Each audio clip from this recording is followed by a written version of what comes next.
दोस्तों आज हम इस वीडियो में 2023 में आई वेब सीरीज ताजा खबर सीजन 1 को एक्सप्लेन करने वाले हैं। तो अगर वीडियो अच्छी लगे तो लाइक कर देना और चैनल को भी सब्सक्राइब कर देना। सीरीज की स्टार्टिंग में हम देखते हैं वसंत गावड़े को। वो अपनी लग्जरी कार में पूरे शहर में घूम रहे होते हैं और साथ ही साथ वो जगह जगह पर गरीबों में पैसा भी लौटा रहे होते हैं। तभी वो एक सुलभ शौचालय में एंट्री लेते हैं। वहां पर वो याद करता है कि कुछ महीने पहले वो भी यहाँ पर काम करता था और अचानक से उसकी जिंदगी बदल गई। फिर हम उसकी एक बैक स्टोरी देखते हैं। वसंत गावड़े, जिसको लोग वैश्या कहते थे, वो एक सुबह सुलभ शौचालय में मनी कलेक्ट करने का काम करता है। तभी उसका दोस्त उसको बताता है कि तेरे घर पे कुछ पंगा हो गया है, जल्दी वहाँ पर चला जा। वसंत जल्दी से अपने घर की तरफ जाता है। तब हम वहाँ पर देखते हैं कि वसंत की माँ को उसके पिताजी बेल्ट से मार रहे होते हैं, क्योंकि उसकी माँ ने बिल्ली मोरे के घर से 2000 रुपए चुरा लिए थे, क्योंकि वसंत का बर्थडे था और वसंत को गिफ्ट देना था। ये बात जैसे ही वसंत को पता चलती है, वो तुरंत ही अपने सुलभ शौचालय ऑफिस में जाकर 2000 रुपए लाकर बिल्ली मोरे को दे देता है। कहता है कि मेरी माँ को नौकरी से मत निकालिएगा। यहाँ पे हमको ये पता चलता है कि वसंत की माँ बिल्ली मोरे के घर पर झाड़ू पोंछा किया करती थी। उसके बाद वसंत अपनी माँ को लेकर घर चला जाता है। अपने घर में वसंत अपनी माँ से कहता है, तुमने ये क्यों किया? जिस पर उसकी माँ कहती है कि ये सिर्फ तेरे लिए ही किया था। वसंत कहता है कि एक दिन बिल्ली मोरे का घर मैं खरीदूंगा और वहाँ पे तुम्हें रानी की तरह राज करने दूंगा और बिल्ली मोरे से काम करवाऊंगा। तभी वहाँ पे वसंत के पिताजी की एंट्री होती है और वैशु उनको कुछ पैसे देकर कहता है, सताना मत उसको। यह हम आपको बता दे, वसंत के पिताजी ईमानदार थे लेकिन बेरोजगार थे। फिर हम देखते हैं कि वसंत का एक दोस्त था जिसका नाम पीटर था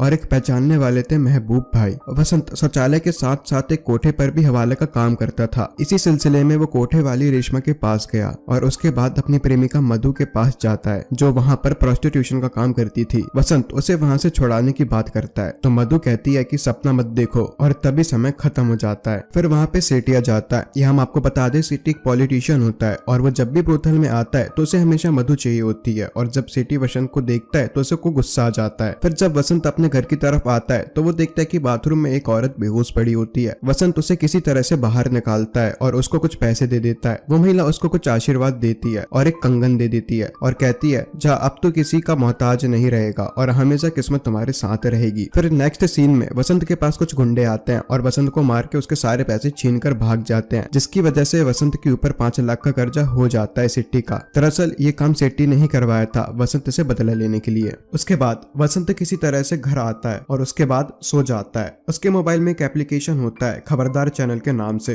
रात में उसके मोबाइल से कुछ लाइट निकलती है और वो एप्लीकेशन का नाम चेंज होकर ताजा खबर हो जाता है। अब सुबह जब वसंत उठता है, उसके मोबाइल में उस एप्लीकेशन से बहुत सारे मैसेजेस आने लगते हैं, जैसे मुंबई में मूसलाधार बारिश हुई और एक ब्रिज गिर गया। ऐसी न्यूज के मैसेज आना स्टार्ट हो जाते हैं। पहले तो वसंत इस सब पे ध्यान नहीं देता है, लेकिन जब उसका दोस्त पीटर आता है और ब्रिज के उद्घाटन में जाने के लिए कहता है, वसंत कहता है उद्घाटन तो हो चुका है, लेकिन वो कुछ समझ नहीं पाता और पीटर उसे वहां पर लेकर जाता है। लेकिन तभी थोड़ी देर में पुल गिर भी जाता है और उसके बाद मूसलाधार बारिश भी होने लगती है। अब वसंत को पूरी बातें समझ में आने लगी थी कि उसके मोबाइल में फ्यूचर में जो भी होने वाला होता है उसकी खबर पहले से ही मिल जाती है और ये मैसेज सिर्फ उसको ही दिखता है और किसी को भी नहीं। वसंत ये बात मधु, पीटर और सभी को समझाने का ट्राई करता है, लेकिन कोई भी उसकी बात पर विश्वास नहीं करता है। एक बार ट्राई करने के लिए वसंत ने बताया था कि मनीष भोसले नाम का एक इंसान एक कॉन्टेस्ट में 1 करोड़ का प्राइज जीतेगा और वसंत ने उसकी वाइफ को फोन करके असली वाला आंसर बता दिया और 30 लाख की मांग की और आखिरी में ये सब सही होता है और वो 1 करोड़ रुपए जीत जाता है। अब वसंत बहुत खुश होता है और मधु के पास में जाकर कहता है, अब मैं तुम्हें यहाँ से निकालूंगा और अपनी माँ के पास में जाकर कहता है कि अब वो सब कुछ सही कर देगा। अब नेक्स्ट डे वसंत ने सभी को बुला लिया था और तभी वहाँ पर भोसले आता है और कहता है कि मैं तुम्हारी वजह से पैसे नहीं जीतता हूँ और उसकी बेबी मधु से गाली गलौज करने लगती है और बात वहीं पर खत्म हो जाती है। वसंत इसी बात से परेशान होता है और वो मोबाइल में देखकर ये बताता है कि जिस बैंक में तुमने पैसे लगाए हैं वो बैंक बंद होने वाली है और महबूब भाई की ग्रोसरी का भी ऑर्डर कैंसिल होने वाला है। लेकिन कोई भी उसकी बात का विश्वास नहीं करता है और सब चले जाते हैं। लेकिन अगले दिन सारी बातें सच निकल जाती हैं। बैंक लूटा जाता है और ग्रोसरी भी अच्छी खासी नहीं चलती। अब सबको उसकी बात पर विश्वास होने लग गया था और अब वसंत ग्रोसरी को चलाने के लिए एक हड़ताल वाली जगह पर जाकर महबूब भाई का सारा सामान बिकवा देता है और उससे महबूब भाई को पैसा मिल जाता है। फिर नेक्स्ट सीन में ये लोग आगे का प्लान सोचते हैं।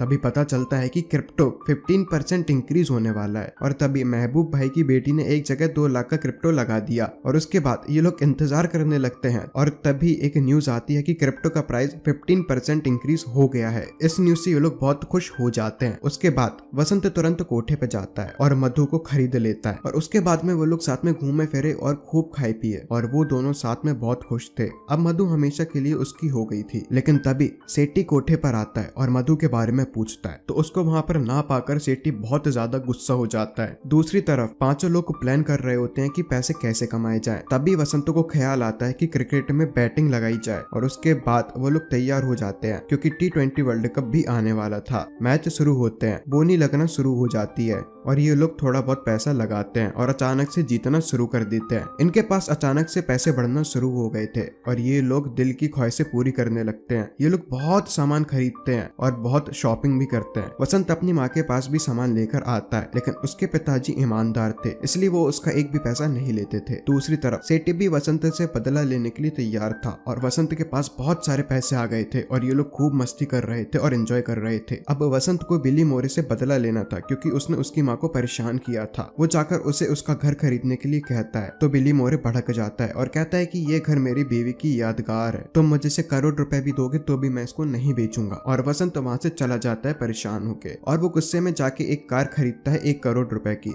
अब उसके पास बहुत पैसा हो गया था और उसको ईगो भी आने लगा था। फिर एक दिन सेठी उसको देखता है और ये सोचता है कि इसके पास इतना सारा पैसा आखिर कहाँ से आ रहा है और सेठी वसंत के पीछे अपने आदमी लगा देता है। दूसरी तरफ इनके ऊपर करोड़ों रुपए बरस रहे होते हैं और इसलिए वसंत छोटे मोटे न्यूज पर ध्यान देना बंद कर देता है। जैसे कहीं पर एक फैक्ट्री में आग लग गई, उसके इस तेवर से हर कोई चौंक गया था। फिर एक दिन जब वसंत अपनी माँ से मिलने के लिए जाता है तो वो देखता है कि उसके पिताजी थोड़े जले हुए होते हैं। तब उसे पता चलता है कि जो खबर फैक्ट्री में आग लगने वाली थी उसमें उसके पिताजी भी जल गए होते हैं। उसको बहुत अफसोस होता है लेकिन पैसे के अहंकार में वो काफी ज्यादा आगे निकल गया होता है। दूसरी तरफ पैसे आने के बाद महबूब भाई ने पैसे डोनेट करना भी स्टार्ट कर दिया था और मधु ने भी अपनी सिलाई वाला बिजनेस स्टार्ट कर दिया था। ये लोग जब रेशमा से बात कर रहे थे तब रेशमा ने उनको एक और प्लान बताया बड़े लेवल पे सट्टा लगाने का और वसंत को एक आदमी से मिलवाया जिसका नाम था किस्मत भाई। फिर ये लोग मिलकर काम करना स्टार्ट कर देते हैं। वसंत ने अपना नाम वरदान रख लिया था। अब बोनी कई करोड़ों में लगने लगी और वसंत करोड़ों में खेलने लगा। लेकिन एक दिन वसंत के होटल में पुलिस आ जाती है और उसको पकड़ लिया जाता है। वसंत पुलिस स्टेशन में जाता है और उन लोगों को डबल पैसे में पटा देता है और वहां से चला आता है। लेकिन उसको शक हो जाता है कि किसी ने पुलिस वालों को उसको खबर दी है और वो कंपनी के मेंबर्स पर ही शक करने लगता है और इस बर्ताव से सभी लोग परेशान थे और मधु भी वसंत को समझाती है कि हमने ऐसा नहीं किया है और इसमें किसी बाहर वाले आदमी का ही हाथ है। दरअसल ये काम सेठी ने किया था। कुछ दिन बाद वसंत ने अपनी माँ को अपने पास बुला लिया, अपने पिताजी को वहीं पर अकेले छोड़कर। उसकी माँ न्यू आलिशान होटल में आकर बहुत खुश थी। दूसरी तरफ मधु ने भी अपना बिजनेस इंक्रीज करने की बात की तो ये लोग एक हीरोइन के पास जाते हैं एडवर्टाइजमेंट के लिए। उसका नाम था सुहानी। इसी बीच वसंत की नजदीकियां सुहानी से बढ़ने लगती है। दूसरी तरफ सेठी वसंत की कामयाबी देखकर बहुत परेशान हो गया था और उसने इंटेलिजेंस को लगा दिया इन लोगों का पर्दाफाश करने के लिए। एक दिन वसंत मधु को प्रपोज करने वाला होता है तभी सेठी का फोन आता है और वो सारी बातें बता देता है और वो कहता है कि मैं तुम दोनों को नहीं छोड़ूंगा। इससे वसंत भी सतर्क हो जाता है और अपनी चाल चलने लगता है। अब अगली बार सेमीफाइनल की बैटिंग थी और बहुत इंपॉर्टेंट मैच था। वसंत कोई को कुछ भी नहीं बता रहा था क्योंकि उसको पता था कि पुलिस उसका रिकॉर्ड चेक कर रही है और वसंत जानबूझकर वो मैच हार जाता है जिससे पुलिस को भी सुराग नहीं मिलता है और सेठी हाथ पे हाथ रखकर बैठ जाता है। अब नेक्स्ट सीन में हम देखते हैं कि वसंत की नजर अभी बिल्ली मोरे के घर पर थी और बिल्ली मोरे का जान से प्यारा कुत्ता खो गया होता है और इसलिए वसंत ने बिल्ली मोरे को उसका कुत्ता देने के बदले में उसका घर ले लिया। दूसरी तरफ पुलिस ने वसंत के हर जगह पर रेड मार ली थी लेकिन उन लोगों को कुछ भी नहीं मिला क्योंकि वसंत ने बहुत समझदारी के साथ सारा पैसा बिल्ली मोरे के घर पर लाकर रखवा दिया था और उसके बाद ये लोग अमीर पे अमीर बनते चले जा रहे थे और वसंत बहुत सारा पैसा कमा रहा था और वो जितना भी पैसा कमा रहा था उसके नेचर में उतना ही ज्यादा बदलाव भी आता जा रहा था। वसंत अपने आप को भगवान समझने लगा था और बाकी सबको नौकर। धीरे धीरे पैसा छपते चले गए और वसंत एक बिजनेसमैन बन गया और उसकी खबर न्यूज़पेपर में भी आने लगी। कुछ दिनों बाद न्यू ईयर की पार्टी होती है, बहुत सारे गेस्ट आए होते हैं। तभी वसंत को मोबाइल पे मैसेज आता है कि मधु और सेठी की खबर स्प्रेड होने वाली है और वो ये बात मधु को बताता है। तभी वो देखता है कि वहाँ पर सेठी भी आ गया है। सेठी के वहाँ पे आने से वसंत गुस्सा हो जाता है। सेठी उसको नीचे दिखाने के लिए उसके पिताजी को लेकर आया होता है और वसंत के सामने उनसे अपना जूता साफ करवाता है। फिर उसके पिताजी भी वहाँ से चले जाते हैं दुखी होकर। इससे वसंत बहुत ज्यादा परेशान हो जाता है। अब उसको पैसों की कीमत समझ में आती है। इसी चीज पर वो मधु से झगड़ा कर लेता है। इसी के बाद मधु भी वहाँ से गुस्सा होकर निकल जाती है और अपने कोठे पर चली जाती है और पार्टी पूरी तरीके से खराब हो जाती है और वसंत को भी समझ में आ जाता है ये सब सच्चाई नहीं है और उसकी माँ भी उससे से कहती है उसका वरदान भी अब श्राप बनता चला जा रहा है। और फिर नेक्स्ट सीन में हम लोग मूवी की स्टार्टिंग वाले सीन को देखते हैं। यहाँ पे वसंत अपने पुराने घर में जाता है और अपने पापा के पास बैठता है और वो समझ जाता है कि वो आसमान से जमीन पर आ गया है। तभी उसके मोबाइल में एक और मैसेज आता है, मुंबई मिलियनियर वसंत गावड़े का मर्डर हो गया है। वो एकदम से शॉक्ड हो जाता है और यहीं पे इस मूवी का एंड हो जाता है। तो दोस्तों, आपको ये ताजा खबर सीजन 1 की स्टोरी कैसी लगी हमें कमेंट में जरूर बताना। साथ ही चैनल को सब्सक्राइब भी करके वीडियो को लाइक भी कर देना। तो इसी के साथ मिलते हैं नेक्स्ट वीडियो में एक और मजेदार मूवी के साथ। तब तक के लिए गुड बाय और जय हिंद, वंदे मातरम।